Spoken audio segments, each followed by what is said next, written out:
Hi നമുക്ക് ഇനി പഠിക്കാനുള്ളത് കേൾവിനെ കുറിച്ചിട്ടാണ്. നമ്മൾ കാഴ്ചയെ കുറിച്ച് പഠിച്ചു കഴിഞ്ഞാലോ ഇനി നമുക്ക് കേൾവിയിലോട്ട് വരാം. അപ്പൊ നിങ്ങൾ കേൾവി ക്ലാസ്സിൽ എടുത്തു കഴിഞ്ഞിട്ടുണ്ടായിരിക്കും, അല്ലെങ്കിൽ എടുക്കാൻ പോകുമ്പോൾ നിങ്ങൾ ഇങ്ങനെ മറിച്ച് നോക്കുമ്പോൾ അതായത് ഇവിടെ അങ്ങനെ ചെവിയും ചെവിയുടെ പല ഭാഗങ്ങളും എന്തൊക്കെയാണ് എങ്ങനെയാണ് നമ്മളെ കേൾക്കാൻ ഇത് സഹായിക്കണത് ഇതൊക്കെ കണ്ടപ്പോ മിക്ക പേർക്കും എന്തെല്ലാണ് അല്ലേ, ആകെ തല പെരുക്കണം എന്നുള്ളൊരു അവസ്ഥയായിരിക്കും മിക്കവാറും പേർക്കും. കാരണം എന്താണ്, പുതിയ പുതിയ പേരുകള് ഇതൊക്കെയുണ്ട് അല്ലേ. ശ്രവണനാഡി, വെസ്റ്റിബുലർ നാഡി, കോക്ലിയ, ഇങ്ങനെ കടിച്ചാൽ പൊട്ടാത്ത കുറെ പേരുകളും അവരുടെ പ്രവർത്തനങ്ങളും എല്ലാം കൂടി ഇങ്ങനെ അവയിലായിട്ട് ഇരിക്കുകയായിരിക്കും. മിക്ക പേർക്കും അങ്ങനെ ആയിരിക്കും അല്ലേ. അപ്പോ നമുക്ക് ഇത് വളരെ വിശദമായിട്ട് മനസ്സിലാക്കി പഠിക്കാം. ക്ലാസ് കഴിയുമ്പോൾ നിങ്ങൾക്ക് എന്താണ് കൺഫ്യൂഷനൊക്കെ മാറും, ഞാൻ ഉറപ്പ് തരാം കേട്ടോ. അപ്പോ നമ്മളെ കേൾക്കാൻ നമ്മളെ സഹായിക്കുക ആരാണ്?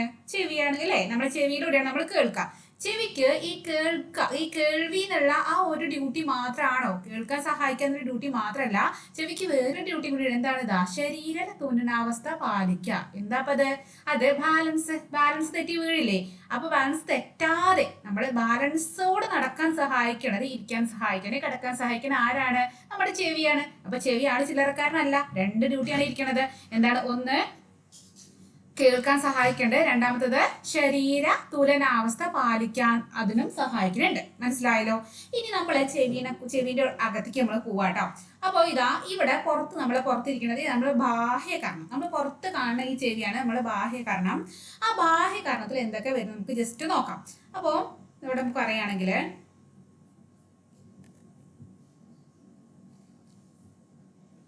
ബാഹ്യകർണം നമ്മൾ ഏകദേശം ചെവിയുടെ ഇങ്ങനെയൊക്കെ ഒരു ഷേപ്പിലായിരിക്കില്ല. ഇതാണ് ചെവിയുടെ ഹോള്. ഇങ്ങനെ ഇങ്ങനെയൊക്കെ ആയിരിക്കും. ഇവിടെ നമ്മൾ കമ്മലൊക്കെ ഇട്ടെന്ന് വിചാരിച്ചോ.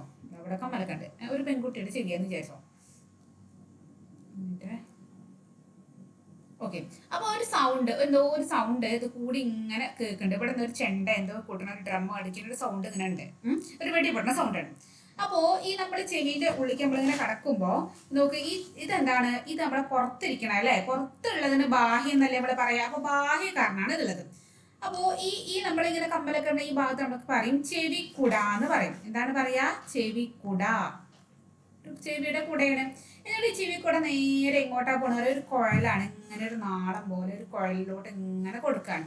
ഈ നാളത്തിന് നമ്മൾ പറയും, നമ്മുടെ ചെവിക്ക് നമ്മൾ കർണം എന്ന് പറയില്ലേ ചെവിക്ക്. അപ്പോ കർണത്തിന്റെ കർണക്കുഴൽ എന്ന് പറയാൻ പാടില്ല. നമ്മൾ എന്താ പറയാ? കർണനാളം. അതായത് ചെവിക്കുട കഴിഞ്ഞിട്ട് പിന്നെ ഉള്ളിക്ക് വരുമ്പോ എന്താ വരുന്നത്? കർണനാളം വരുന്നുണ്ട്. ഓക്കെ. അപ്പോ ഇനി കർണനാളം. അപ്പൊ ഇത്രയാണ് ഈ കർണനാളവും ചെവിക്കുടയും കൂടിയിട്ടാണ് നമ്മൾ എന്ത് വരണത്? നമ്മുടെ ബാഹ്യകർണം വരുന്നത്. കർണനാളം ഇതാണ് നമ്മുടെ ചെവിക്കുട. ഇവിടെ നമ്മൾ കമ്മലൊക്കെ ഇടുന്ന ഭാഗം ആണല്ലോ. അപ്പോ ഇത്രയും മനസ്സിലായോ? അപ്പൊ നമ്മുടെ ബാഹ്യകരണത്തിൽ വരണത് ആകെ ഇപ്പൊ നമ്മൾ ഇവിടെ പറയുകയാണെങ്കിൽ നമുക്കിതാ ഇങ്ങനെയൊക്കെ എടുക്കാം. നമ്മുടെ ചെവി ഇവിടെയാണ് നമ്മുടെ കമ്മലക്കിടുന്ന ഇവിടെ സൗണ്ട് ഇങ്ങനെ കേൾക്കാണ്. അപ്പോ ഇതാ ഇങ്ങനെ ഒരു കുഴല്, ഇത് നമ്മുടെ ചെവിക്കുട. ഇതെന്താണ്? ഇത് നമ്മളെ നാളം. അതായത് ഇതിന്റെ അകത്ത് കൂടിയാണ് ഈ സൗണ്ട് ഉള്ളിലോട്ട് വരണത്. ഇപ്പൊ ഈ ചെവി നമ്മൾ എന്തെങ്കിലും മ്യൂസിക് കേൾക്കാണ് അല്ലെങ്കിൽ ഇടി പൊട്ടണ കേട്ട് സൗണ്ട് ഉള്ളിലേക്ക് ഇങ്ങനെ വരണ ഇത് കൂടിയാണ് കർണനാളത്തിലൂടെയാണ്. അപ്പൊ ഇത്രയും ഭാഗമാണ് നമ്മൾ ഈ ചെവിക്കുടയും ഈ കർണനാളം കൂടിയുള്ള ഭാഗത്ത് നമുക്ക് പറയും അതെന്താണ്? നമ്മള് ബാഹ്യകർണാണ്. എന്താണ്? ബാഹ്യകർണം. ഇനി ബാഹ്യകർണം കഴിഞ്ഞാൽ നമ്മള് കർണം അതായത് ചെവിന്റെ 3 ഭാഗങ്ങളാക്കിയിട്ടുണ്ട്.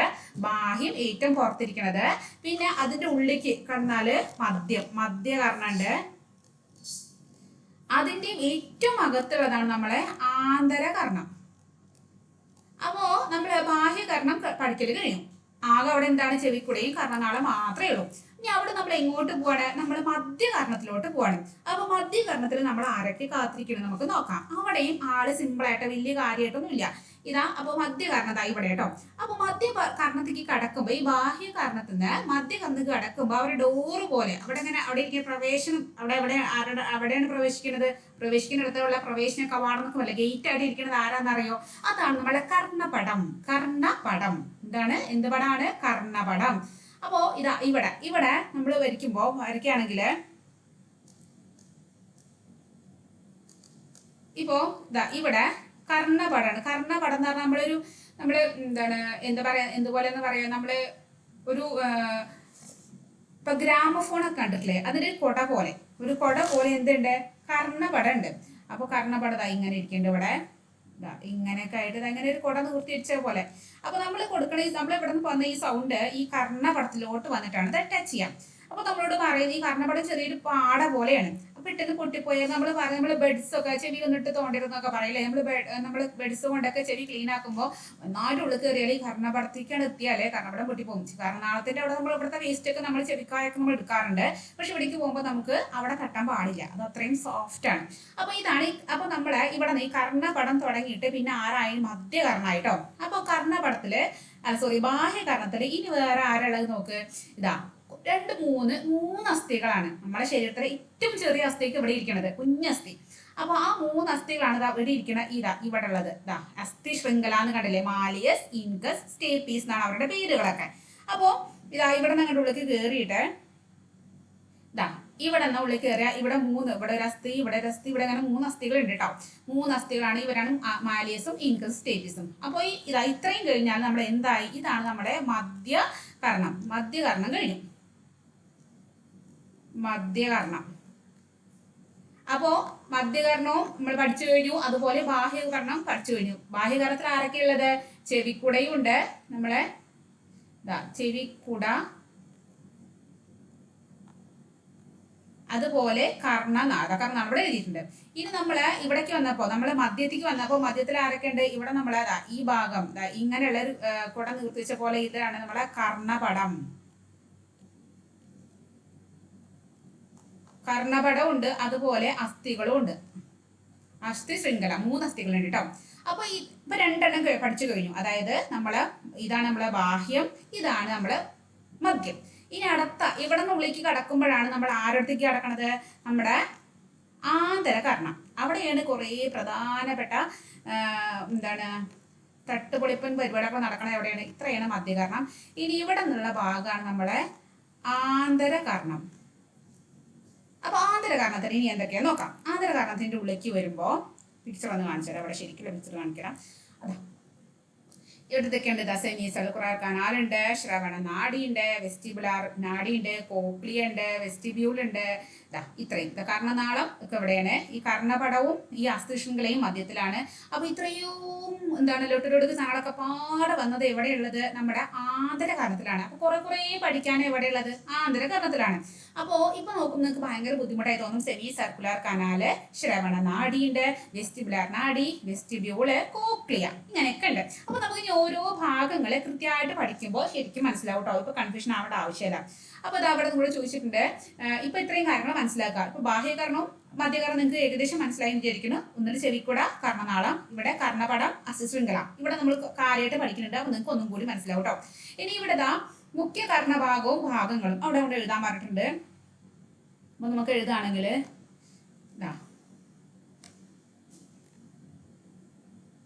അപ്പൊ ബാഹ്യകർണത്തിലെ ഭാഗങ്ങളാണ് ഒന്ന് ചെവിക്കുട, കർണനാളം. ഓക്കെ, രണ്ടും നമുക്ക് മനസ്സിലായി അല്ലേ.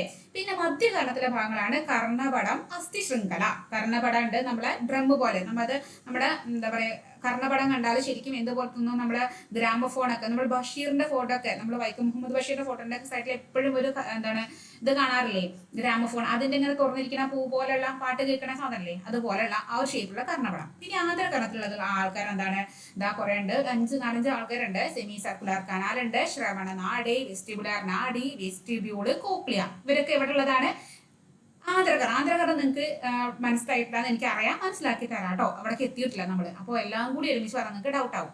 അപ്പോൾ ഇത്രയും കാര്യം മനസ്സിലായല്ലോ. ഇനി നമുക്ക്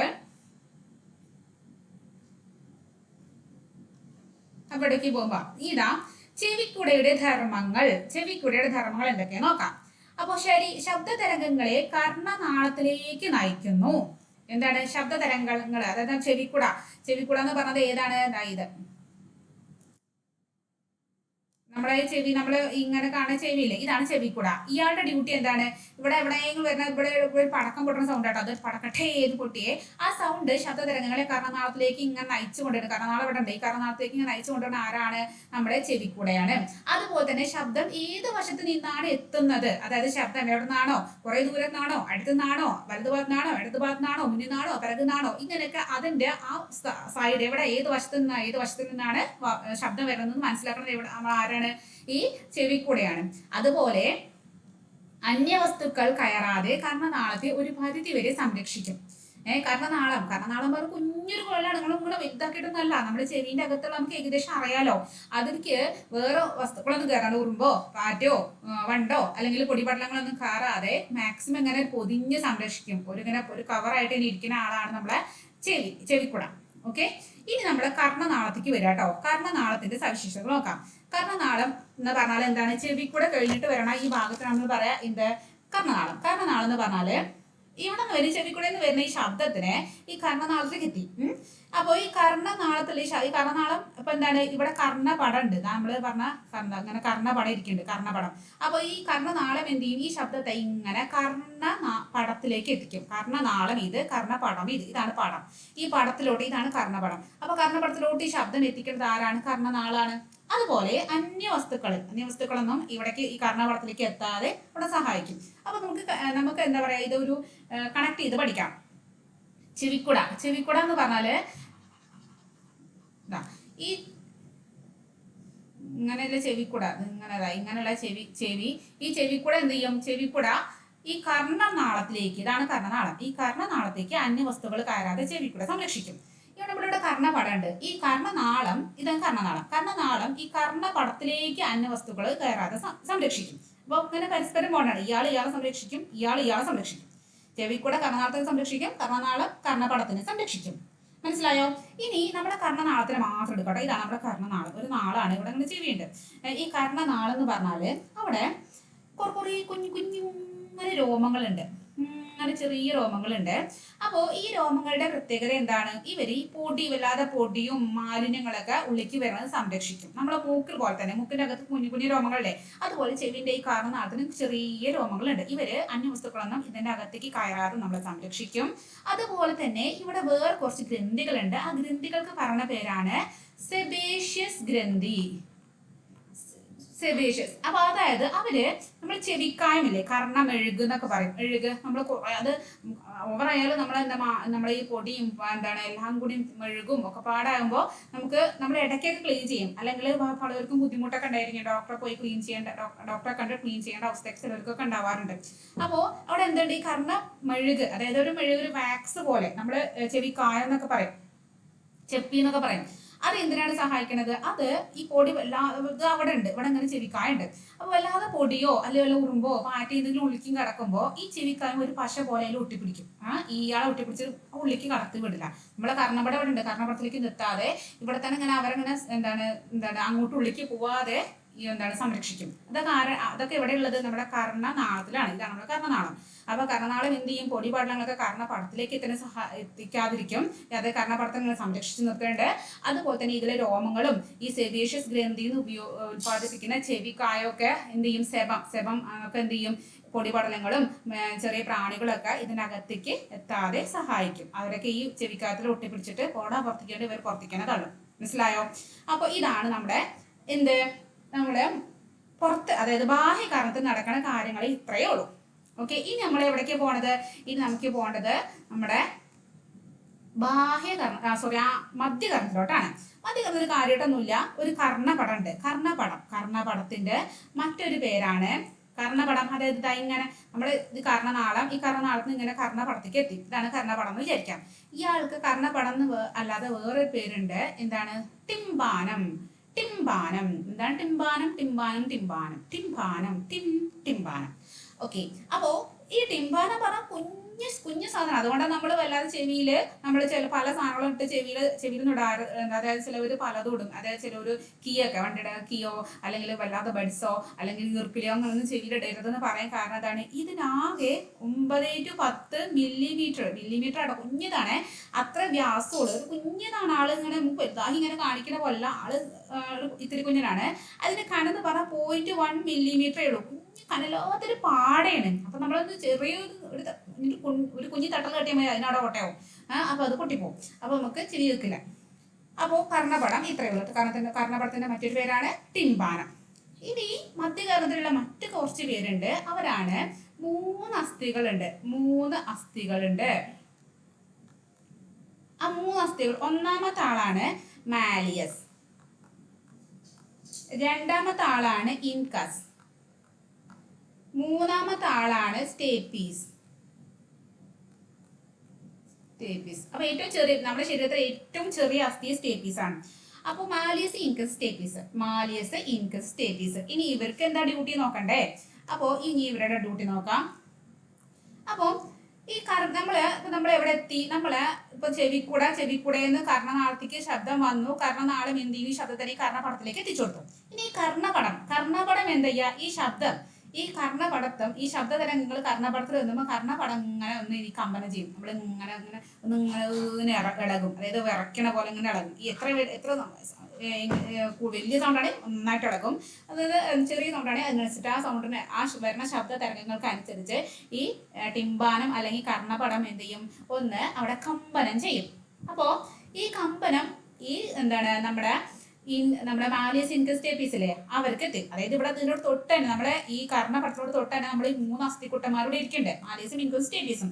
അപ്പൊ ഇയാൾ ഇങ്ങനെ ഇളകുമ്പോ, ഇയാൾ ഇങ്ങനെ വിറയ്ക്കുമ്പോ ഇയാൾ തൊട്ടിരിക്കണ ഈ അസ്ഥികളും വിറക്കില്ലേ? അതായത് അവരും കമ്പനം ചെയ്യില്ലേ? യെസ്. ഏതായാലും ഒരാള് ഇയാൾ ഇങ്ങനെ വിറച്ചുകൊണ്ടിരിക്കുകയാണ്. അപ്പൊ അതിനടുത്ത് അതായത് നമ്മളിപ്പോ ഇളകിക്കൊണ്ടിരിക്കും. ബസ്സൊക്കെ ആണെങ്കിൽ ബസ് സ്റ്റാർട്ട് ചെയ്യുമ്പോൾ ബസ് ഇങ്ങനെ ഇളകും അല്ലേ? ആ ബസ്സിന്റെ കമ്പിയിൽ നമ്മൾ കൈ പിടിച്ച് കയറിച്ചു. അപ്പൊ നമ്മളെ കൈ ഇങ്ങനെ ഇളകണം നമുക്ക് തോന്നും. അതേപോലെ ഈ നമ്മളെ ടിമ്പാനം അല്ലെങ്കിൽ കർണപടം ഇങ്ങനെ ഈ ശബ്ദത്തിനനുസരിച്ച് ഇങ്ങനെ കമ്പനം ചെയ്യുമ്പോൾ അതിന് തൊട്ട് അടുത്തിരിക്കണ നമ്മളെ അസ്ഥിക്കുട്ടന്മാര്, അതായത് മാലിയസും, ഇൻകസും, സ്റ്റേപ്പീസും. ഇവിടെ നോക്കിയാൽ ശരിക്കും മനസ്സിലാവും. ഇവിടെ നോക്ക്, ഇതാണ് നമ്മളെ ഇതാണ് നമ്മളെ എന്തുള്ളത്? ഇതാണ് നമ്മളെ കർണപടം അല്ലെങ്കിൽ ടിമ്പാനം. ഈ ടിമ്പാനം ഇങ്ങനെ ഇളകാണ് ശബ്ദത്തിനനുസരിച്ചിട്ട്. അപ്പോൾ ഈ അസ്ഥി എന്ത് ചെയ്യും? ഇവരിങ്ങനെ ഇളകിക്കൊണ്ടിരിക്കും. എല്ലാവരും ഇളകുന്നത് ഞങ്ങൾക്ക് ഇളകാന്ന് വെച്ചിട്ട് ഇവരിങ്ങനെ ഡാൻസ് കളിക്കുമ്പോൾ ഇവരിങ്ങനെ ഉരുഞ്ചി തുള്ളും. മനസ്സിലായോ? അപ്പോൾ ഈ അസ്ഥി ശൃംഖല എന്ത് ചെയ്യും? ഇങ്ങനെ ഇളകുമ്പോൾ അപ്പോൾ ആ കമ്പനം, ആ ഇളക്കം ഇവിടെ നിൽക്കില്ല. മതി നീ ഒതുങ്ങിയിരിക്കുന്നു പറയാൻ പറ്റുമോ? ഇല്ല. ഇയാളിളകി ഈ ഇളക്കം ഇങ്ങോട്ട് എത്തി. ഈ ഇളക്കം പോയി നമ്മുടെ ആന്തരകർണത്തിലേക്ക് കൊടുക്കുകയാണ്. ഈ അസ്ഥി എന്ത് ചെയ്യും? ഈ നാപ്പിടിച്ചോ ആന്തരകർണത്തിലേക്ക് ഇത് പോട്ടെ കണ്ടിട്ട് ഈ ആന്തരകർണത്തിലോട്ട് എന്ത് ചെയ്യും? ആ ഒരു കമ്പനം അങ്ങോട്ട് കൈമാറും. അതിൻ്റെ ഇടയിൽ ഒരാൾ ഇവിടെ ഇരിക്കുന്നുണ്ട്. അയാളാണ് യൂസ്റ്റേഷ്യൻ കനാൽ. ഭയങ്കര പേരല്ലേ? Eustachian canal. എന്ത് കനാൽ? യൂസ്റ്റേഷ്യൻ. ഇതാണ് യൂസ്റ്റേഷ്യൻ. നമുക്ക് ഇതാ യു പോലെയൊക്കെ എടുക്കാം. ഇതാണ് യൂസ്റ്റേഷ്യൻ. Eustachian canal. അപ്പൊ എന്താണ് ഇയാളുടെ പ്രത്യേകത? ഇയാൾ എന്താ ചെയ്യണത് അറിയോ? ഇയാള് മധ്യകർണത്തെ ഗ്രസനിയുമായിട്ട് ബന്ധിപ്പിക്കുകയാണ് ചെയ്യാം. അത് ഇയാൾ 4 സെന്റിമീറ്റർ നീളെ കണ്ട് ഇയാളെ പ്രവർത്തനം പറഞ്ഞുതരാം. പറഞ്ഞാൽ സാധാരണ എപ്പോഴും ഇയാൾ അടഞ്ഞിരിക്കുകയാണ്. എപ്പോഴും ഇങ്ങനെ അടഞ്ഞിരിക്കുന്ന ആളാണ്. പക്ഷെ ഇടയ്ക്കാണ് തുറക്കും. എപ്പോഴാണ് തുറക്കാന്നറിയോ? നമ്മൾ ചവയ്ക്കുക, നമ്മൾ വിഴുങ്ങുക, മൂക്ക് ചീറ്റുക, ഇങ്ങനൊക്കെ സമയത്ത് അദ്ദേഹം അങ്ങോട്ട് ഉണരും. അല്ല സമയത്തൊക്കെ ഇങ്ങനെ അടഞ്ഞിരിക്കുക. ആ സമയത്ത് അദ്ദേഹം നമ്മുടെ യൂസ്റ്റേഷ്യൻ കനാൽ ആ സമയത്ത് തുറക്കും. ആ സമയത്തൊക്കെ തുറക്കും. ഇയാളുടെ ഡ്യൂട്ടി എന്താണെന്നറിയോ?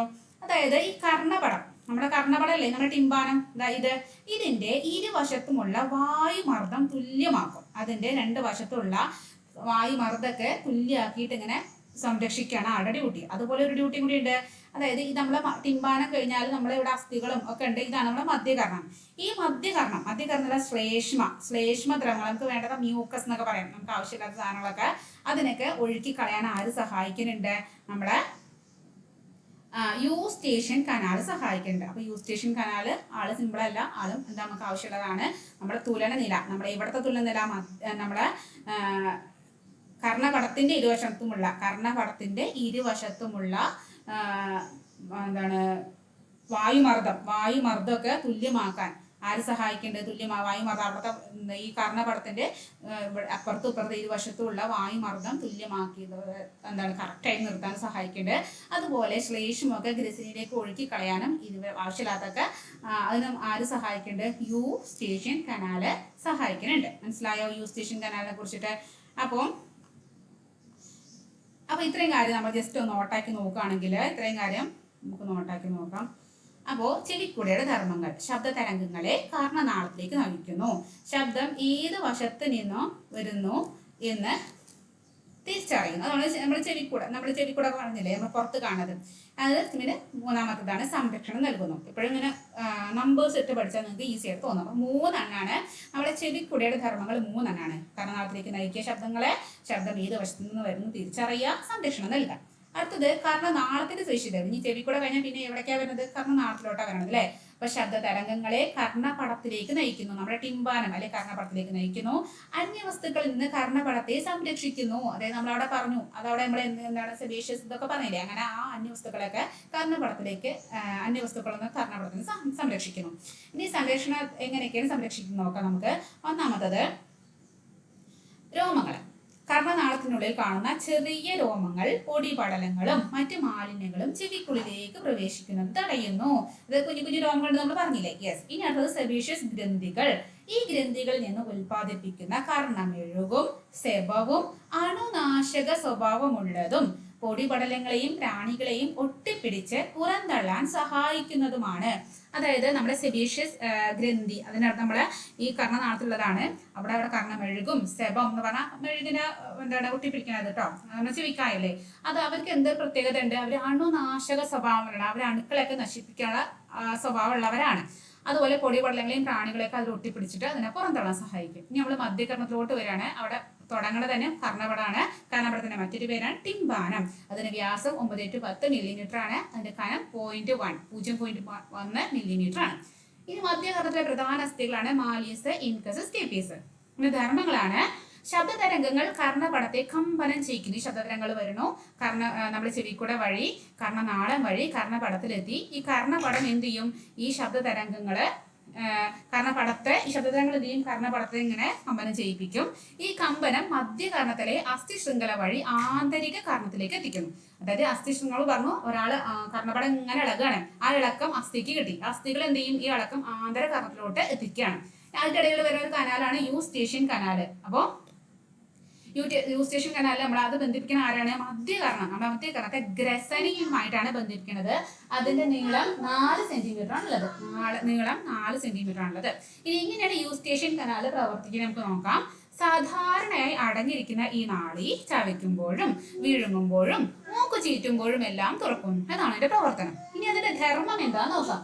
അതിന്റെ ധർമ്മം എന്ന് പറഞ്ഞാല് കർണപടത്തിന്റെ ഇരുവശത്തുമുള്ള വായുമർദ്ദം തുല്യമാക്കും. എന്താണ് വായുമർദ്ദം? അത് കർണപടത്തിന്റെ 2 വശത്തുള്ള വായുമർദ്ദം തുല്യമാക്കി നിലനിർത്താൻ സഹായിക്കുന്നത് ആരാണ്? യൂസ്റ്റേഷ്യൻ കനാലാണ്. അതുപോലെ മധ്യകർണത്തിൽ നിന്നുള്ള ശ്ലേഷ്മ ദ്രവങ്ങളെ ഗ്രസനിയിലേക്ക് ഒഴുക്കി നമുക്ക് വേസ്റ്റ് ഒക്കെ ഒഴുക്കി കളയാൻ ആരെ സഹായിക്കുക? നമ്മളെ യൂസ്റ്റേഷ്യൻ കനാല് സഹായിക്കുന്നു. ഇനി നമുക്ക് ഓരോ ഭാഗങ്ങളും ധർമ്മങ്ങളും പഠിക്കാണ്ട് നമുക്ക് ഇവിടുത്തെ നമ്മുടെ ആന്തരിക കർണം കൂടി പറഞ്ഞിട്ട് നമുക്ക് അത് പഠിക്കാം കേട്ടോ. അപ്പൊ നമുക്ക് ഇനി ആന്തരിക കർണത്തിലോട്ട് വരാം. അപ്പൊ ഏകദേശം നിങ്ങൾ നോക്കുമ്പോൾ ജസ്റ്റ് മനസ്സിലാക്കി തരാം. ഇത് നമ്മളെ ഇവിടെ പറയുകയാണെങ്കിൽ ഇതാ ഇവിടെ നമ്മുടെ മധ്യകർണം, ഈ നമ്മുടെ ആന്തരിക കർണത്തിലോട്ട് വരിക കേട്ടോ. ആന്തരിക കർണം തുടങ്ങുന്നത് ഇവിടെ ഇങ്ങനെ ഒരു ഇതിലാണ്. ഇപ്പൊ നമ്മൾ ഈ അസ്ഥികൾ നേരെ ഇവിടെ കേട്ടോ, ഇവിടെ ഇങ്ങനെ ഒരു ഇതുണ്ട്. ഇവിടെയാണ് ആന്തരിക കർണം തുടങ്ങുന്നത് ശേഷം. അപ്പോൾ ആന്തരികകർണം തുടങ്ങണ എന്താണ് ആ ഓപ്പണിങ് എവിടെയെന്ന് അറിയോ? അതായത് അതിന് ഓവൽ വിൻഡോ എന്നാ പറയാ. ഓവൽ വിൻഡോ ഇതിന്റെ പ്രവേശന കവാടാണ്. ഓവൽ വിൻഡോ അതായത് ഇവിടെ നോക്കി, ഇവിടെ പ്രവേശിക്കുന്നത് നമ്മുടെ കർണപടത്തിനാണ്. ആദ്യം ചെവിക്കട തുടങ്ങി കർണനാളം കർണപടത്തേക്ക് എത്തുമ്പോൾ ഈ കർണപടത്തിനാണ് ഇവിടെ നമ്മൾ മധ്യകർണം തുടങ്ങി, പിന്നെ നമ്മുടെ 3 അസ്ഥികള്, പിന്നെ മധ്യകർണം ആന്തരകർണത്തേക്ക് തുടങ്ങുമ്പോൾ ഓവൽ വിൻഡോ ആണ് അവിടെ ഫസ്റ്റ് തുടങ്ങുന്നത്. ആന്തരകർണം തുടങ്ങുന്നത് എവിടെ നിന്നാണ്? ഓവൽ വിൻഡോയിൽ നിന്നാണ്. Oval window. ഇനി ഓവൽ വിൻഡോ കഴിഞ്ഞാല് ഇവിടെ കുറച്ച് കാര്യങ്ങളുണ്ട്. അതായത് 3 അറകളാണുള്ളത്. ഈ ഓവൽ വിൻഡോ കഴിഞ്ഞാല് ഇവിടെ ഇങ്ങനെ 3 അറകളാണ്. പിക്ചർ വരച്ച് ഞാനൊരു റഫായിട്ട് വരച്ച് കാണിച്ചു തരാം കേട്ടോ നിങ്ങൾക്ക്. അതായത്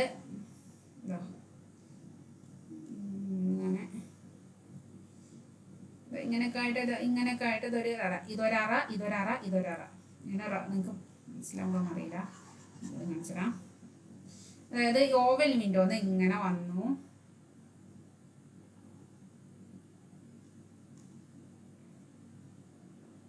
ഇങ്ങനെയാന്ന് വിചാരിച്ചോ. അപ്പോൾ ഞാൻ വേറെ കളർ കൊണ്ട് കാണിച്ചു തരാം നിങ്ങൾക്ക് മനസ്സിലാക്കാൻ. ഇത് 1ാമത്തെ അറ, ഇത് 2ാമത്തെ അറ, ഇത് 3ാമത്തെ അറ. അപ്പോൾ മുകളിൽ ഒരു അറയുണ്ട്, താഴെ ഒരു അറയുണ്ട്, നടുക്കിലൊരു അറയുണ്ട്. ഓക്കെ, 3 അറകളാണ് ഉള്ളത്.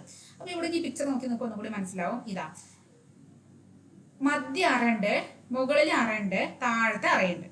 ഓക്കെ, അപ്പോ ഇനി ഈ അറകളിലേക്ക് നിറഞ്ഞിരിക്കുന്ന കുറച്ച് കാര്യങ്ങളൊക്കെ ഉണ്ട്. അതായത് ഇനി ഇവിടെ നിന്ന് കുറച്ച് ദ്രവങ്ങളാണ് ഉള്ളത്. അപ്പോൾ അതാ ഇവിടെ നോക്ക്, ഇവിടെ കുറെ കാര്യങ്ങളുണ്ട് കേട്ടോ. അതായത് എന്താണ്, ആദ്യ ശബ്ദതരംഗങ്ങൾ വന്നു, അത് ടിമ്പാനത്തെ കമ്പനം ചെയ്യിച്ചു. അതായത് ടിമ്പാനം എന്ന് പറയുമ്പോൾ എന്താണ്, നമ്മുടെ കർണപടത്തിനെ ആക്കി ഓവൽ വിൻഡോയിലേക്ക് എത്തി. ഇനി ഓവൽ വിൻഡോ എന്ന് പറഞ്ഞ അത് കഴിഞ്ഞിട്ട് പിന്നെ ഒരു കോക്ലിയൊക്കെ ഉണ്ട്. കോക്ലിയയിലാണ് ഈ 3 അറകളൊക്കെ ഉള്ളത് കേട്ടോ. കോക്ലിയ ഒരു ഒച്ചിന്റെ തോട് പോലെയൊക്കെ നോക്കും. ഒച്ചിന്റെ തോട് ഉണ്ടാവില്ലേ, പുറത്തിരിക്കുന്ന ഒച്ചിന്റെ തോടില്ലേ, അതുപോലെയൊക്കെ തോന്നും. ഇനി ഇതവിടെ ശ്രദ്ധിക്കുക, നമ്മളെ പിക്ചറിക്ക് വരാം. ഇവിടെ ഈ മുകളിലെ അറയിലും ഈ താഴത്തെ അറയിലും ഉള്ള അവിടെ ഒരു ദ്രവം ഉണ്ട്. അവിടെ ഇങ്ങനെ ഒരു ദ്രവം ഇങ്ങനെ ഒഴുകി നടക്കുന്നുണ്ട്. ആ ദ്രവത്തിന് നമ്മൾ പറയും, നമ്മുടെ പേരാണ് പെരിലിംഫ്. എന്താണ്, പെരിലിംഫ്. ഇതിൽ നിറഞ്ഞിരിക്കുന്ന ദ്രവമാണ്. മുകളിലെ അറയിലും താഴത്തെ അറയിലും നിറഞ്ഞിരിക്കുന്ന ആ ഒരു ദ്രവത്തിനാണ് പറയുന്ന പേരാണ് എന്ത്, പെരിലിംഫ്. ഈ നടുക്കുള്ള അറയിൽ എന്താണ്, എൻഡോലിംഫ് നമുക്ക് പറയാം. അപ്പോൾ ഈ ഇപ്പൊ നമ്മൾ എന്ത് ചെയ്യും, നമ്മളെ കമ്പനം, നമ്മൾ ഇവിടുന്ന് സൗണ്ട് എത്തി, പുറത്തുനിന്ന് നമ്മൾ സൗണ്ട് കേട്ടു, അത് ചെവിക്കൂടെ വഴി കർണനാളിക്ക് എത്തി, കർണനാളം അത് കർണപടത്തിലോട്ട് കൊടുത്തു, കർണപടം അത് അസ്ഥികൾക്ക് കൊടുത്തു, അസ്ഥി അത് ഓവൽ വിൻഡോയ്ക്ക് കൊടുത്തു. ഇതുവരെ നമ്മൾ പറഞ്ഞു. ഇനി ഈ അസ്ഥി കൊടുത്ത ഈ ഒരു കമ്പനം ഓവൽ വിൻഡോയിൽ എത്തി. ഓക്കെ, ഈ ഓവൽ വിൻഡോ കഴിഞ്ഞാൽ പിന്നെ കുറച്ച് ദ്രവങ്ങളാണ്. എന്താണ്, ദ്രവങ്ങൾ. ഇതുവരെ ഇങ്ങനെ വായിൽ കൂടെ ഇങ്ങനെ കടന്നു വരുന്നത് ദ്രവങ്ങൾ, ലിക്വിഡ്സ് ആണ് ഇവിടെ ഉള്ളത്. അപ്പോൾ ഇനി ഈ കോക്ലിയാണ് മൊത്തം ഇവിടെ നമ്മൾ കോക്ലിയ പറയാം. കോക്ലിന്റെ അകത്തുള്ള ദ്രവത്തിലോട്ട് ഈ കമ്പനം അങ്ങോട്ട് കൈമാറുകയാണ്. ആരാ കൈമാറുന്നത്, നമ്മളെ ഓവൽ വിൻഡോ. ഇനി കോക്ലിന്റെ ഉള്ളില് നമ്മൾ പറഞ്ഞു 3 അറകളുണ്ട്, മുകളിലാറുണ്ട്, താഴെയാറുണ്ട്, മധ്യാറുണ്ട്. അപ്പോൾ ഇനി അവിടെ ഈ മധ്യാറ, ഇനി ഇവിടെ കളർ മാറ്റി കാണിച്ചു തരാം. ഈ മധ്യ അറണയും അതുപോലെ ഈ താഴത്തെ അറണയും കൂടി വേർതിരിക്കുന്ന ആളാണ് നമ്മളെ ബേസിലാർ സ്തരം.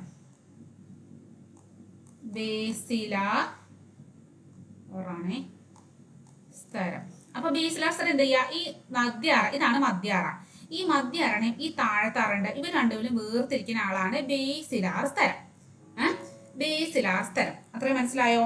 അപ്പോ എന്തൊക്കെയുണ്ട്, നമ്മളെ ഓവൽ വിൻഡോ കടന്ന് ആന്തരകർണത്തോട്ട് വന്നപ്പോ അവിടെ എന്തൊക്കെയുണ്ട്, അവിടെ കോക്ലിക്ക് 3 അറകളാണ്. മധ്യാറ, മുകളിലറ, താഴത്തറ, മധ്യാറ. 3 അറകളുണ്ട്. ഈ 3 അറകളിലും 2 അറകൾ നിറഞ്ഞിരിക്കുന്ന, താഴത്തെയും മുകളിലെയും അറകളിൽ നിറഞ്ഞിരിക്കുന്ന ദ്രവത്തെ നമ്മൾ പറയുന്ന പേരാണ് പെരിലിംഫ്. പെരിലിംഫ് എന്ന് പറയും. മധ്യ അറണയും താഴത്തെ അറണയും വേർതിരിക്കുന്ന സ്ഥലമാണ് ബേസിലാർ സ്ഥലം. ഇതാണ് ബേസിലാർ സ്ഥലം. ഇത്രയും കാര്യം മനസ്സിലായി എന്ന് വിചാരിക്കുന്നു. ബേസിലാർ സ്ഥലം. നമ്മൾ പിക്ചറിലോട്ട് ഒന്നും കൂടി അവിടുത്തെ പിക്ചറിലോട്ട് വരാം. അപ്പൊ നമുക്ക് ഇങ്ങനെ കാണുമ്പോൾ ഇത് നമ്മളെ ഓവൽ വിൻഡോ. നമ്മൾ റഫായിട്ട് വരച്ചാൽ ഇതാണ് ഓവൽ വിൻഡോ, ഇതാണ് മുകളിലറ, ഇതാണ് മധ്യാറ, ഇതാണ് താഴത്താറ. ഇത് മൊത്തം നമ്മൾ കോക്ലിയ എന്ന് പറയും. ബേസിലാർ സ്ഥലം പറഞ്ഞാൽ ഈ മധ്യ അറണയും ഈ താഴത്തെ അറണയും വേർതിരിക്കുന്ന ഈ ഒരു ഭാഗമാണ് നമ്മൾ ബേസിലാർ സ്ഥലം എന്ന് പറയുന്നത്. ബേസിലാർ സ്ഥലം. ഈ മധ്യ അറയിൽ നിറഞ്ഞിരിക്കുന്ന നമ്മൾ എൻഡോലിംഫ് ആണ്. എന്താണ്, എൻഡോലിംഫ്. ഒന്ന് പെരിലിംഫ്, ഒന്ന് എൻഡോലിംഫ്. പെരിലിംഫ് എന്താണ്, പെരിലിംഫ് മുകളിലെ അറയിലും താഴത്തെ അറയിലും നിറഞ്ഞിരിക്കുന്ന ആ ദ്രവത്തിന് നമ്മൾ പറഞ്ഞ പേരാണ് എന്ത് പറയാ, പെരിലിംഫ്. പെരിലിംഫ്. ഇനി നടുക്കിൽ അറയിൽ നിറഞ്ഞിരിക്കുന്ന ആ ദ്രവത്തിന് നമ്മൾ പറയുന്ന പേരാണ് എന്താ പറയാ, എൻഡോലിംഫ്. എൻഡോലിംഫ്. ഇനി നമ്മൾ അടുത്തതാണ് നമ്മുടെ organ of Corti. Organ of Corti. അത് എന്ത് കോട്ടിയാണ്, ഓർഗൻ ഓഫ് കോർട്ടി. അവിടെ എന്തുണ്ട് പറയുക, ഇതാണ് നമ്മുടെ ഓർഗൻ ഓഫ് കോർട്ടി. ഇതാ ഇവിടെയാണ് ഓർഗൻ. നമ്മുടെ ബേസിലാർ സ്ഥലത്തിന് തൊട്ട് മുകളിലായിട്ട് ഇവിടെ കാണുന്ന ആളാണ് ഓർഗൻ ഓഫ് കോർട്ടി. അപ്പൊ നമ്മളിവിടെ വരുമ്പോ ഇവിടെ വരുന്ന ആളാണ് നമ്മളെ ഓർഗൻ ഓഫ് കോർട്ടി. ഈ ഓർഗൻ ഓഫ് കോർട്ടി എന്താ ചെയ്യുന്നത് അറിയോ, അവിടെ കുറേ രോമങ്ങളുണ്ട്, ഇങ്ങനെ കുഞ്ഞു കുഞ്ഞു കുഞ്ഞു കുഞ്ഞു കുഞ്ഞു രോമങ്ങളുണ്ട്. അപ്പൊ ഈ നമ്മൾ ഇവിടെ ഇവരൊക്കെ ഇങ്ങനെ കമ്പനം ചെയ്യണം, ഇവരൊക്കെ ഇങ്ങനെ തുള്ളിക്കളിക്കുകയാണ്. ഈ വന്ന സൗണ്ടിനനുസരിച്ച്, പുറത്ത് വന്ന സൗണ്ടിനനുസരിച്ച് ഇവരൊക്കെ ഇങ്ങനെ തുള്ളിക്കളിക്കുന്ന കുഞ്ഞിപ്പുഴു പറയില്ലേ. അപ്പൊ ആ തുള്ളല്, ആ കമ്പനം ഇവിടേക്ക് എത്തി, ഈ രോമങ്ങളിലേക്ക് എത്തി. എവിടത്തുള്ള organ of Corti. Organ of Corti രോമം അങ്ങനെ പഠിക്കാം. ഓർഗൻ ഓഫ് കോർട്ടി രോമം എന്നാണ് പഠിക്കുക. അപ്പൊ അത് രോമങ്ങളാണ് നമുക്ക് മനസ്സിലാവും.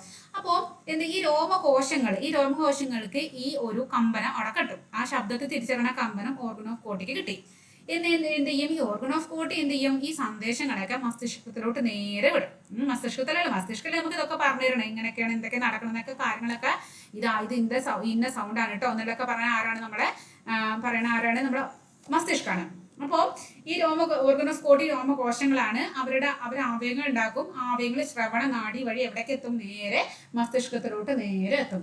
അപ്പൊ ഇത്രയും കാര്യം മനസ്സിലായി എന്ന് വിചാരിക്കുന്നു. അപ്പൊ നമുക്ക് ഇനി നോക്ക്, ഇതാ ചെവിക്കുട കഴിഞ്ഞാൽ പിന്നെ നമ്മൾ എന്താ വന്നത്, ചെവിക്കുട കഴിഞ്ഞാൽ നമ്മള് നാളം. നമുക്ക് ഇവിടെ എഴുതുകയാണെങ്കിൽ ഇവിടെ എന്ത് വന്നു? ഇവിടെ കർണനാളം. കർണനാളം കഴിഞ്ഞു. കർണനാളം കഴിഞ്ഞാൽ പിന്നെ അടുത്തെന്ന് വന്നത് അത് വന്നത് കർണപടമാണ് അല്ലേ? ബ്ലാക്ക് കളർ ആക്കാം. അപ്പൊ അടുത്തത് പറഞ്ഞത് കർണപടം. കർണപടം കഴിഞ്ഞ മാലിയസ്. അടുത്ത അസ്ഥിയാണ് ഇൻകസ്. അടുത്താണ് സ്റ്റേപ്പീസ്. സ്റ്റേപ്പീസ് കഴിഞ്ഞാൽ പിന്നെ ഓവൽ വിൻഡോ. ഓവൽ വിൻഡോ നമ്മൾ എവിടെയൊക്കെ എത്തി? ഇത് രണ്ടുമാണ് നമ്മളെ ബാഹ്യകർണം. ഇതാ ഈ അസ്ഥികൾ ഇത്രയാണ് നമ്മളെ മധ്യകർണം. ഇനി ഇവിടെ നിന്ന് ഈ ഓവൽ വിൻഡോ തുടങ്ങിയിട്ട് ലാസ്റ്റ് വരെ നമ്മൾ എന്താണ്? നമ്മൾ ആന്തരകർണം. Oval window. പിന്നെ ഇവിടെ നമ്മൾ എന്തുണ്ട്? നമ്മളെ കോക്ലിയ ഉണ്ട്. കോക്ലിയയിൽ 3 അറകളുണ്ട്. നമ്മുടെ പെരിനീഫ്, എൻഡോലിംഫ്, പിന്നെ മധ്യകരണയും താഴത്തെ അറണയും വേർതിരിക്കാൻ ബേസിലാസ്തരം. അതിൽ ഓർഗൻ ഓഫ് കോട്ടി രോമകോശങ്ങള്, പിന്നെ ശ്രവണനാഡിയിലെ ആവേഗങ്ങൾ. ലാസ്റ്റ് എവിടേക്ക് എത്തും ഈ വിവരങ്ങളൊക്കെ? മസ്തിഷ്കത്തിലോട്ട് എത്തി. അപ്പോൾ ഇത്ര കാര്യങ്ങളാണ് നമ്മളെ കണ്ടുപിടിച്ച അത്രയ്ക്കൊന്നും ഇതില്ല. കുറെ പുതിയ പേരുകൾ ഉണ്ട്. ഇതെല്ലായിടത്തും ഉണ്ടാവില്ല പുതിയ പേരുകൾ. യെസ്. അപ്പോൾ ഇനി നമുക്ക് ഓരോ ഭാഗങ്ങളും ധർമ്മങ്ങളും ജസ്റ്റ് ഒന്ന് കാണാം. അപ്പോൾ ചെവിക്കുടന്റെ എന്താണ്? ശബ്ദ തരംഗങ്ങളെ ശേഖരിച്ച് കർണനാളത്തിലേക്ക് നയിക്കുന്നു. ശബ്ദം വരുന്ന ദിശ തിരിച്ചറിയാൻ സഹായിക്കുന്നു. ഇതാണ് ചെവിക്കുടയുടെ ധർമ്മം. അടുത്തത് കർണനാളം. കർണനാളത്തിന്റെ എന്താണ്? ശബ്ദ തരംഗങ്ങളെ കർണപടത്തിലേക്ക് നയിക്കുന്നു. പിന്നെ അവിടെ സംരക്ഷണം നമ്മൾ സെബേഷ്യസും പൊടിപടലങ്ങളെയും ഒക്കെ നമ്മൾ പറഞ്ഞില്ലേ? അതും കൂടി ഇതിലൂടെ വരേണ്ടതാട്ടോ. ജസ്റ്റ് ഞാൻ സംരക്ഷണം നിങ്ങൾക്ക് ചെറിയ നോട്ടാക്കി തന്നതാണ്. പിന്നെ അടുത്തതാണ് കർണപടം. നമ്മുടെ ടിമ്പാനം. ശബ്ദ തരംഗങ്ങൾക്ക് അനുസരിച്ചിട്ട് എന്ത് ചെയ്യും? ഈ ടിമ്പാനം കമ്പനം ചെയ്യും. ഈ കമ്പനം എവിടേക്ക് എത്തും? മധ്യകർണത്തിലേക്ക് കൈമാറും.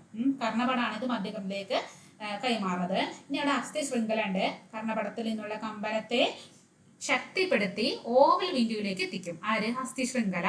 ഓവൽ വിൻഡോ എവിടെയാണ്? നമ്മളെ ആന്തരകർണത്തിലാണ്. Eustachian canal. കർണപടത്തിന്റെ ഇരുവശത്തുമുള്ള വായുമർദ്ദം തുല്യമാക്കി നിലനിർത്തുക ആരാണ്? യൂസ്റ്റേഷ്യൻ കനാലാണ്. അടുത്താണ് കോക്ലിയ. കോക്ലിയക്ക് എന്താ കാര്യം? കേൾവിക്ക് കാരണമാകുന്ന സന്ദേശങ്ങൾ ഉൽപാദിപ്പിക്കുന്ന ഭാഗമാണ് കോക്ലിയ. ഇനി ഓർഗൻ ഓഫ് കോട്ടി എന്താ ചെയ്യാ? കോക്ലിയയിലെ രോമകോശങ്ങൾ. ഓർഗൻ ഓഫ് കോട്ടി രോമകോശങ്ങളാണ് പഠിച്ചാൽ മതി. ഇനി വൈദ്യുത സന്ദേശങ്ങൾ ഉണ്ടാക്കുന്നത് ആരാണ്? ഓർഗൻ ഓഫ് കോട്ടിയാണ്. ഇനി അടുത്ത സെമി സർക്കുലർ കനാലും നമ്മൾ നമുക്ക് പഠിക്കേണ്ടത് ഇവിടെ ജസ്റ്റ് ഓർമ്മിച്ച് വയ്ക്കുക. ശരീരത്തിന് തുലന നില നൽകുക. നമ്മളെ ബാലൻസ് ചെയ്യാൻ സഹായിക്കുന്നത് ആരാണ്? നമ്മൾ പറഞ്ഞു നമ്മുടെ ചെവിക്ക് 2 ഡ്യൂട്ടി ഉണ്ട്. കേൾക്കാൻ സഹായിക്കുക, തുലന നില നൽകുക. അതാണ് രണ്ടും. അപ്പോൾ ആ തുലന നില നൽകാൻ സഹായിക്കുന്നത് ഈ സെമി സർക്കുലർ കനാലാണ്. പിന്നെ ശ്രവണ നാഡിയുണ്ട്. ഓർഗൻ ഓഫ് കോട്ടിയിൽ നിന്നുള്ള ആവേഗങ്ങൾ മസ്തിഷ്കത്തിലേക്ക് എത്തിക്കുന്നത് ആരാണ്? ഈ ശ്രവണ നാഡിയാണ്. ഓക്കെ. ഇനി ശരീരത്തുള്ള നമുക്ക് തുലന നില പറയാം. അപ്പൊ അത് പറയാം. ഇത്രയും കാരണം നമ്മളെ കേൾവിയായിട്ട് ബന്ധപ്പെട്ട കാര്യങ്ങൾ. ഇനി എങ്ങനെയാണ് നമ്മളെ ശരീര തുലന നില? അതായത് നമ്മൾ ബാലൻസ്, നമ്മൾ വീഴാതെ നമ്മൾ ഓടുക, നിൽക്കുക, ഇരിക്കുക, കിടക്കുക, ആ സമയത്തൊക്കെ നമ്മൾ വീഴാൻ പോവാതെ ചിലവർ വീട്ടുണ്ടാവും. ശരീരത്തിന്റെ എന്താണ് ചെവിയുടെ ബാലൻസ് പോയിട്ട് വീണതാണ്, ബാലൻസ് തെറ്റി വീണതാണ്, ചെവിയുടെ ബാലൻസിന് പ്രശ്നമാണെന്നൊക്കെ ചില ആൾക്കാർക്ക് പറയണ കിട്ടുന്നതായിരിക്കും. നിങ്ങള് ആ സംഭവമാണ് ഇവിടെ നമ്മൾ പറയാൻ പോണത്. അതിന് നമ്മൾ സഹായിക്കുന്നത് നമ്മളെ ആന്തരകർണാണ്. നമ്മളെ ഉള്ളിലുള്ള കുറച്ച് കാര്യങ്ങളാണ്. അതിന് നമ്മളെ സഹായിക്കുന്ന കുറച്ച് പേരാണ് നമ്മുടെ സെമി സർക്കുലർ കനാലും അതുപോലെ വെസ്റ്റിബ്യൂൾ രോമകോശങ്ങളും. ഇത്രയാണ് ഇത് നമ്മളെ സഹായിക്കുന്നത്. നമ്മളെ ശരീര തുലന നിലപാലനം. അപ്പൊ ശരീര തുലന നിലപാലനം നമ്മളെ സഹായിക്കണ കുറച്ച് പേരാണ്. ഒന്നാമത്തതാണ് നമ്മുടെ സെമി സർക്കുലർ കനാൽ. അത് 3 കനാലാണ്. ഇതൊരു കനാല്, 3 പേരും ലംബമായിട്ടാണ് എടുത്തു വെച്ചിരിക്കുന്നത്. ലംബം എന്ന് പറഞ്ഞാൽ 90 ഡിഗ്രി. ഈ ഒരു കനാല് 90 ഡിഗ്രി അതില് 90 ഡിഗ്രി ഇങ്ങനെ 3 ഇതൊന്ന്. അവര് 3 കനാലുകളാണ്. സെമി സർക്കുലർ പറഞ്ഞാൽ എന്താണ്? ഒരു ഫുള്ള് സർക്കിൾ. സെമി അതായത് പകുതി. അപ്പൊ ഒരു പകുതി സർക്കിളിന്റെ പോലെയാണിത്. ഫുള്ള് സർക്കിൾ ഇല്ല, സെമി സർക്കിളാണ്, പകുതി സർക്കിളാണ്. അതാണ് സെമി സർക്കുലർ കനാൽ. ഇനി അവിടെ അപ്പൊ എന്ത് പറഞ്ഞു? അവിടെ 3 കനാലുകളാണ്. 3 കനാലുകളും എന്താണ്? ലംബമായിട്ടാണ് അടുക്കി പെറുക്കി വെച്ചിരിക്കുന്നത്. അത് മനസ്സിലാക്കാം. അപ്പോ നമ്മൾ ഇവിടെ നമുക്ക് തന്നിട്ടുണ്ട് ഭ്രമണ ചലനങ്ങൾ എന്നൊക്കെ തന്നിട്ടുണ്ട്. ഭ്രമണ ചലനങ്ങൾക്ക് അനുസരിച്ച് എന്നൊക്കെ പറഞ്ഞിട്ടുണ്ട്. അതായത് ഭ്രമണ ചലനങ്ങൾ എന്ന് പറഞ്ഞാൽ നമ്മളിങ്ങനെ തിരിക്കുക, വളയ്ക്കുക, അങ്ങനെയൊക്കെ അല്ലേ? നമ്മൾ തിരിഞ്ഞു നോക്കുക, അല്ലെങ്കിൽ നമ്മൾ കറങ്ങുക, അങ്ങനെയൊക്കെയുള്ള സമയത്ത് അതാണ് ഭ്രമണം. ഭ്രമണം പറയുന്നത് കറങ്ങല്ലേ? അങ്ങനെയുള്ള ചലനങ്ങളുടെ സമയത്ത് നമ്മളെ ബാലൻസ് തെറ്റാതെ നമ്മളെ സഹായിക്കുന്നത്, നമ്മൾ വീഴാതെ നമ്മളെ സഹായിക്കുന്നത് ഈ സെമി സർക്കുലർ കനാലുകളാണ്. എങ്ങനെയാണ് അവര് ആ കനാലുകളില് എൻഡോലിംഫ് ഉണ്ട്. എൻഡോലിംഫ് നമ്മൾ എന്താണ് മധ്യ അറയുടെ ഉള്ളിൽ നിറച്ചിരിക്കുന്ന ദ്രവം എൻഡോലിംഫ് എന്നൊക്കെ പറഞ്ഞായിരുന്നില്ലേ. അപ്പൊ അതിങ്ങനെ കറങ്ങും, അത് ശരിക്കും നമ്മള് ഇങ്ങനത്തെ അതായത് ഭ്രമണചലനങ്ങൾക്ക് അനുസരിച്ച് ഭ്രമണചലനം പറഞ്ഞാൽ നമ്മൾ എന്താണ് നമ്മൾ ഓടുക തിരിക്കുക, കറങ്ങുക, എന്താണ് വളയ്ക്കുക, തിരിയുക, അങ്ങനെ പിറകൊക്കെ തിരിഞ്ഞു നോക്കുക, അങ്ങനെയൊക്കെയുള്ള കാര്യങ്ങളുടെ സമയത്ത് നമ്മൾ എന്ത് ചെയ്യും, ഈ കനാലുകളിൽ അതായത് ഇവിടെ ഈ 3 കനാലിലെ ഈ കനാലിലെ എൻഡോലിംഫ് ഉണ്ട്. എന്താണത്? എൻഡോലിംഫ്. ഈ എൻഡോലിംഫ് എന്ത് ചെയ്യും, അവര് എന്താണ് കമ്പനം ചെയ്യും. അവര് കമ്പനം ചെയ്യുമ്പോൾ ആ കമ്പനത്തിനനുസരിച്ചിട്ട് അവിടെയുള്ള രോമകോശങ്ങൾ ഉദ്ദീപിക്കപ്പെടും. അതെന്ത് ചെയ്യും, അത് അവയവങ്ങൾ ഉണ്ടാക്കും, അത് കൊണ്ടുപോകും. അവയവങ്ങൾ മസ്തിഷ്കത്തോട്ട് അവിടെ ഇങ്ങനെ തിരിയുന്നുണ്ട് കേട്ടോ, ബാലൻസ് സെറ്റ് ചെയ്ത് കേട്ടോ, ഒന്നും പറഞ്ഞു കൊടുക്കാനുള്ള ആ വിവരങ്ങൾ ഇവിടെ തിരിയുണ്ടെന്നുള്ള വിവരങ്ങൾ കൊണ്ടുപോകുന്നത് ആരാണ്? ഈ നമ്മളെ സെമി സർക്കുലർ കനാലുള്ള ആൾക്കാരാണ്. ആ അവിടുത്തെ രോമങ്ങളൊക്കെ കമ്പനം ചെയ്തിട്ടാണ് ഉള്ളത്. ഇനി നമ്മള് രേഖീയ ചലനങ്ങളുണ്ട്. അതായത് നമ്മള് നിൽക്കുക, നിൽക്കുമ്പോഴും നമുക്ക് ബാലൻസ് വേണമല്ലോ, അല്ലെങ്കിൽ നമ്മൾ നിൽക്കുമ്പോഴും പെൻസിറ്റി വീഴും പോലെ, അല്ലെങ്കിൽ കിടക്കുക, അല്ലെങ്കിൽ ഇരിക്കുക, അങ്ങനെയുള്ള സമയത്തൊക്കെ എന്ത് ചെയ്യും, അവിടെ ആരാണ് എന്താണ് ഇതാക്കണത്? വെസ്റ്റിബ്യൂൾ എന്നറിയില്ല, യൂട്രിക്കിളും സാക്യൂളും. അവിടെ ആരൊക്കെയാണ്? ഇതാണ്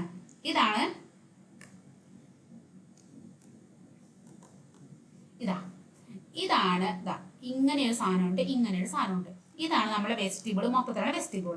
ആ വെസ്റ്റിബിൾ യൂട്രിക്കിൾ, എന്താണ് എക്കിൾ എന്നൊക്കെ പറയില്ല, എക്കിൾ എടുക്കാൻ പറയില്ല, അതുപോലെ യൂട്രിക്കാണ് ട്രിക്ക്. എന്താ ട്രിക്ക്? യൂട്രിക്കിള് കൂളാണ് കൂള്, യൂട്രിക്കിൾ ക്യൂൾ. ഇവരെന്താണ്? ഇവര് വെസ്റ്റിബ്യൂൾ ഒക്കെ ഉള്ളതാണ്. ഇവിടെ ബ്യൂള്, ഇവിടെ കിള്, ഇവിടെ ക്യൂളൊക്കെയാണ്. അപ്പൊ യൂട്രിക്കിള് സൈക്കിള് രണ്ടും എന്താണ്? വെസ്റ്റിബിള് 2 അറകളാണ് കേട്ടോ. അപ്പൊ ഇങ്ങനെ രേഖീയ ചലനം ഉണ്ടാകുന്ന സമയത്ത് ഇവരുടെ അടുത്തുള്ള, അതായത് ഇവരുടെ ഉള്ള രോമകോശങ്ങൾ നമ്മള് എന്താണ് അതായത് നിൽക്കുക സമയത്ത് ഇവിടുത്തെ രോമകോശങ്ങൾ ഉദ്ദീപിക്കലും ആവേഗം ഉണ്ടാക്കും, മസ്തിഷ്കത്തിലും ഉണ്ടാവും. അപ്പോൾ നമ്മളെ ഭ്രമണചലനങ്ങൾ പറഞ്ഞാൽ തിരിയ, വളയ, അങ്ങനെയൊക്കെയുള്ള സമയത്തുള്ളത്. അപ്പോൾ ഇവര് 3 പേരും ഈ 3 കനാലുകളും അവരുടെ എൻഡോലിംഫ് എന്ത് ചെയ്യും, രോമകോശങ്ങൾ എന്ത് ചെയ്യും, രോമകോശങ്ങള് ഉത്തേജിക്കപ്പെടും. നേരെ മെസ്സേജ് ആവേഗം ഉണ്ടാവും, ആവേഗങ്ങൾ മസ്തിഷ്കത്തോട് വണ്ടി വിടും. അതാണ് അവിടെ ചെയ്യുന്നത്. നമ്മൾ ഇവിടെ വെസ്റ്റിബ്യൂൾ എന്താ ചെയ്യണത്?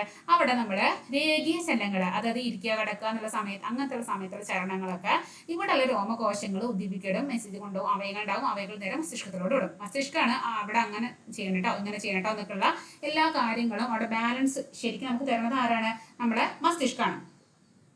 ഇനി നേരെ ഇവര് മസ്തിഷ്കത്തിലൊക്കെ മസ്തിഷ്കം എന്ത് ചെയ്യും? മസ്തിഷ്കങ്ങളെ ഈ അവയവങ്ങളൊക്കെ മസ്തിഷ്കം സ്വീകരിക്കും.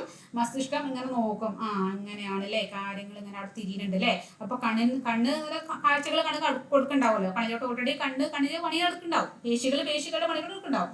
അപ്പോ അങ്ങനെ എല്ലാ നല്ല വിവരങ്ങളൊക്കെ പാട് കൂട്ടിക്കഴിച്ച് ശരീരത്തിന് ഇതിങ്ങനെ ചെയ്യണം എന്നുള്ള ഒരു വിവരം കൈമാറുന്നത് അതാരാണ്? നമ്മളെ മസ്തിഷ്കം തന്നെയാണ്. അപ്പോൾ ലാസ്റ്റ് ഫൈനൽ തീരുമാനം നമ്മളെ മസ്തിഷ്കം എടുക്കും. ഓക്കെ, അപ്പോൾ നമുക്ക് ജസ്റ്റ് നോക്കുകയാണെങ്കിൽ ശരീരതുലന നില പാലിക്കുന്ന വെസ്റ്റിബുലാർ സിസ്റ്റം ആന്തരിക കർണത്തിലാണ് സ്ഥിതി ചെയ്യുന്നത്. ഇതിലെ പ്രധാന ഭാഗങ്ങൾ ഏതൊക്കെയാണ്? സെമി സർക്കുലർ കനാലുകളുണ്ട്. സെമി സർക്കുലർ അതാണ് 3 എണ്ണം ലംബമായിട്ട് കേട്ടോ, 3 കനാൽ ലംബമായിട്ടാണ്. വെസ്റ്റിബ്യൂൾ ഉണ്ട് 3, അതിൽ 2 അറകളാണ്, യൂട്രിക്കിൾ സാക്യൂൾ. രോമകോശങ്ങൾ ഉണ്ട്. ഈ 3 പേരാണ് അവരുടെ 3 ആൾക്കാർ. അതിലെ പ്രധാന ഭാഗങ്ങള് സെമി സർക്കുലർ കനാല്, വെസ്റ്റിബ്യൂൾ, പിന്നെ രോമകോശങ്ങൾ. എവിടത്തെയാണ്? നമ്മളെ ശരീരതുലന നില പാലിക്കുന്ന വെസ്റ്റിബുലാർ സിസ്റ്റത്തിലുള്ള 3 ആൾക്കാരാണ് ഇവർ കേട്ടോ. ഇനി ഇവരെ പ്രവർത്തനങ്ങളെ നോക്കാം. തലയുടെ ഭ്രമണ ചലനങ്ങൾക്ക് അനുസരിച്ച്, അതായത് തിരിയുക, വളയ്ക്കുക, ഇങ്ങനെയുള്ള കാര്യങ്ങൾക്ക് അനുസരിച്ചിട്ട് ഈ കനാലുകൾ, നമ്മുടെ സെമി സർക്കുലർ കനാലില്ലേ 3 കനാല്, അതിലെ എൻഡോലിംഫ് എന്ന ദ്രവം ചലിക്കുന്നു. അതിന്റെ അകത്ത് എന്താണ്? എൻഡോലിംഫ് ദ്രവം ഉണ്ട്, അതിങ്ങനെ ചലിക്കും. ആ ചലനം എന്ത് ചെയ്യും? രോമകോശങ്ങളെ, പേജ് ബ്ലഡർ ആയിട്ടുണ്ട്, വന്നിട്ട് രോമകോശങ്ങളെ ഉത്തേജിപ്പിക്കും. അപ്പോ അങ്ങനെ ചെയ്യും. ഇനി വെസ്റ്റിബ്യൂൾ എന്ത് ചെയ്യുക? വെസ്റ്റിബ്യൂളിലെ യൂട്രിക്കിളും സാക്യൂളും തലയുടെ രേഖീയ ചലനങ്ങൾ, ഇങ്ങനെ നിൽക്കുക, കിടക്കുക, ഇങ്ങനെയുള്ളതൊക്കെ തിരിച്ചറിയാൻ സഹായിക്കും.